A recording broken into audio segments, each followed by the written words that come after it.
Hi friends आपण मानकु स्वागत आपनकर प्रिय YouTube channel MJS smile world को आज वीडियोटी आपण मान पय रही भोटर सर्विस रिलेटेड। तो ओडिशा रे एसआईआर कार्यक्रम बहुत शीघ्र आरंभ होगा जाउछि।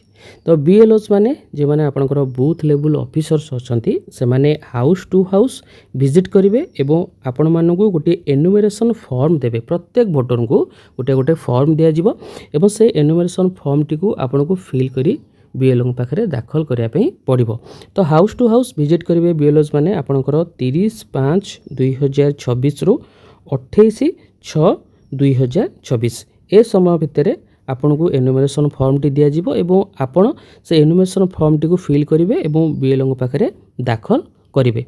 तो एनुमरेशन फॉर्म जितेबाला आप फिल करुँच आपन को प्रीवियस एसआईआर किसी डाटा दरकार अच्छी।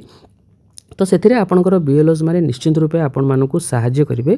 किंतु आपण चाहते आपणकर डाटा प्रीवियस एसआईआर रु आनिबा पई आपणकर हेउ किंबा आपणकर फैमिली मेंबरकर हो आपण माने किपरि आनिबे ता पूर्वरु आमे देखिदबा कि आपणकर जो एनुमरेशन फॉर्म टी रहिछि केमुली भाबे रहिछि।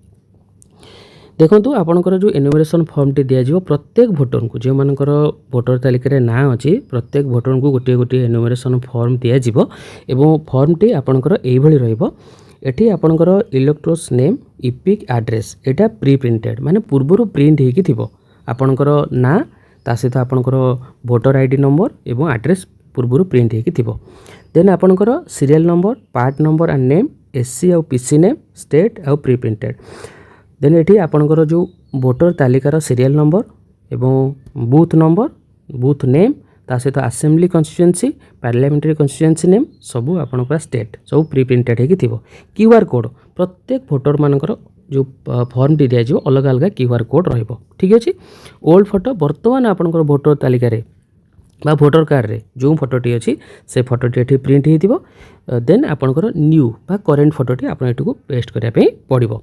तो एठी आपणकर देखंतु डिटेल्स सब फिल करिवे केउ माने केउ डाटाटी को फिल करिया पे पड़िबो। तो ये details of the elector in the electoral roll of the last SIR details of the relative whose name is given in the previous column in the last SIR. तो देखंतु जदि आपण कैटेगरी ए भोटर अर्थ आपणकर voter तालिका 2002 रे आपणकर ना थिला। तो से आपन को एपट जो रही डिटेल्स टी को फिल करने पड़ो जमती कि आपणकर name EPIC number relatives name relationship district state SC name ता सहित 2002 मसीह आपणकर जो एससी नंबर कौन थिला पार्ट नंबर कौन थिला एवं सीरियल नंबर केते आपणकर ना थिला। किंतु जदि आपणकर ना 2002 रे नाही आपण मैपिंग हेचंती का सहित आपणकर बाबा सहित मैपिंग हेचंती किंबा आपणकर मां सहित मैपिंग हेचंती किंदा आपणकर ग्रांड फादर जेजेबापा जेजेमा सहित मैपिंग होती। तो एटी आपणकर रिलेटिव डिटेल्स आपन को लिखा पड़ो एटी आउ लिखापी पड़ो ना। तो जो मैंने कैटेगरी ए भोटर जो मानकर ना 2002 भोटर तालिकार अच्छी आपण ए समस्त डाटा को फिल करेंगे। जो मानकर ना 2002 भोटर तालिकार ना आपन को एटी किसी फिल करिवार नै आपनकर समस्त डाटा एपटे फिल करिवे एवं 2002 रो वोटर तालिकार एससी नंबर पार्ट नंबर एवं सीरियल नंबर एटी पुट करिवे। देन एटी आपनकर डेट ऑफ बर्थ ता सहित आपनकर Aadhaar number mobile number father guardian's name father guardian's EPIC number यदि अवेलेबल थाए देबे mother's name mother's EPIC number spouse name then spouse EPIC number यदि अवेलेबल थाए आप देवे देन ये सिग्नेचर करेंगे और बीएलओस को सिग्नेचर रहिबो।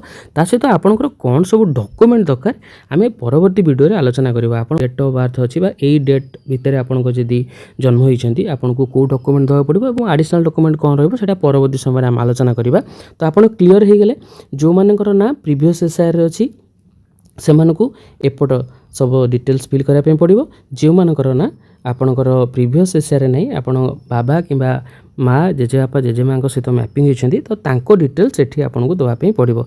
तो आपणकर निजर ना एवं आपणकर जो पेरेंट्स मानकर ना आपण प्रीवियस एसआईआर रु सर्च किपरि करेंगे देखंतु। तो आपन को प्ले स्टोर को जाया पड़ो ईसीआई नेट मोबाइल एप्लिकेशन को आपन इंस्टॉल करेंगे। इंस्टॉल करिया परे एठी देखंतु search your name in last SIR आपन यहाँ पर क्लिक करेंगे। देन एठी आपनकर रही by elector details in last SIR e roll आपन जदि इलेक्टरको डिटेल्स देकी आपन मध्य ଆପଣଙ୍କର ପ୍ୟାରେଣ୍ଟସ୍ ମାନଙ୍କର ହଉ କିମ୍ବା ଆପଣଙ୍କ ନିଜର ହଉ ଲାଷ୍ଟ ଏସ୍ଆଇର ଡାଟାଟିକୁ ସର୍ଚ୍ଚ କରିପାରିବେ। ତ ଫାଷ୍ଟ ଆପଣଙ୍କୁ କ'ଣ କରିବାକୁ ପଡ଼ିବ, ଏଠି ଷ୍ଟେଟ୍ ସିଲେକ୍ଟ କରିବା ପାଇଁ ପଡ଼ିବ। ଦେନ୍ ଏଠି ଆପଣଙ୍କର ଡିଷ୍ଟ୍ରିକ୍ଟ ସିଲେକ୍ଟ କରିବାକୁ ପଡ଼ିବ। ଦେନ୍ ଆପଣଙ୍କର ଆସେମ୍ବଲି, ଦେନ୍ ଏଠି ଆପଣଙ୍କର ପୁଲିଂ ଷ୍ଟେସନ୍ ଯେଉଁଠି ଆପଣଙ୍କର ବାବା ବା ଆପଣ ନିଜେ ଯେଉଁଠି ଭୋଟ୍ ଦେଉଥିଲେ ତା ଡିଟେଲ୍ସ ଆପଣଙ୍କୁ ଏଠି ଦେବା ପାଇଁ ପଡ଼ିବ। ଓକେ, ଦେନ୍ ଏଠି ଆପଣଙ୍କର ସେକ୍ସନ୍ ନେମ୍ ଆପଣ ଯେ ଜାଣିଛନ୍ତି ଏଠି ପୁଟ୍ କରିବେ, ନଚେତ୍ ଚଳିବ, କିଛି ଅସୁବିଧା ନାହିଁ। ଏଠି ସିମ୍ପଲି ଆପଣ କ'ଣ କରିବେ ନା ଟାଇପ୍ କରିଦେବେ, ଦେନ୍ ସର୍ଚ୍ଚ କରିଦେବେ। ସର୍ଚ୍ଚ କରିବା ପରେ ଦେଖନ୍ତୁ ଆପଣଙ୍କର ଡିଟେଲ୍ସ ପଳେଇ ଆସିବ, ଯେମିତିକି ଆପଣଙ୍କର serial number, electro full name, age ପଳେଇ ଆସିବ, ରିଲେଟିଭ୍ ନେମ୍ ପଳେଇ ଆସିବ, ରିଲେଟିଭ୍ ଟାଇପ୍ ପଳେଇ ଆସିବ, ଦେନ୍ ଆପଣଙ୍କର ଷ୍ଟେଟ୍ ପଳେଇ ଆସିବ, then district, then enter AC number and name, then ଆପଣଙ୍କର polling station, then part serial number. ଏଠୁ ଆପଣ ଡିଟେଲ୍ସ ପାଇପାରିବେ। ତ ଏଇଭଳି ଭାବେ ପ୍ରିଭିୟସ୍ ଏସ୍ଆଇଆର୍ରୁ ଡାଟା ଆପଣ ସର୍ଚ୍ଚ କରିପାରିବେ ଏବଂ ଆପଣଙ୍କ ଯେଉଁ ଏନୁମେରେସନ୍ ଫର୍ମରେ ଯାହା ବି ଡାଟା ଦରକାର ଆପଣ ସେଠି ଫିଲ୍ କରିପାରିବେ। ପରବର୍ତ୍ତୀ ଭିଡ଼ିଓରେ ଆମେ ଆଲୋଚନା କରିବା ଆପଣଙ୍କର ଡକୁମେଣ୍ଟ ଗୁଡ଼ିକ, ଏସ୍ଆଇଆର୍ ସମୟରେ ଆପଣଙ୍କୁ କେଉଁ ଡକୁମେଣ୍ଟ ସବୁ ଦେବା ପାଇଁ ପଡ଼ିବ। ଠିକ୍ ଅଛି, ହୋପ୍ ଆଜିର ଭିଡ଼ିଓଟି ଆପଣମାନଙ୍କ ପାଇଁ ଇନଫର୍ମେଟିଭ୍ ଥିବ। ଯଦି ଭିଡ଼ିଓଟି ଆପଣଙ୍କୁ ଭଲ ଲାଗେ ଭିଡ଼ିଓ ଲାଇକ୍ କରିବେ, ସେୟାର କରିବେ, ଆମ ଚ୍ୟାନେଲ୍ ସବସ୍କ୍ରାଇବ୍ କରିବେ। ଧନ୍ୟବାଦ।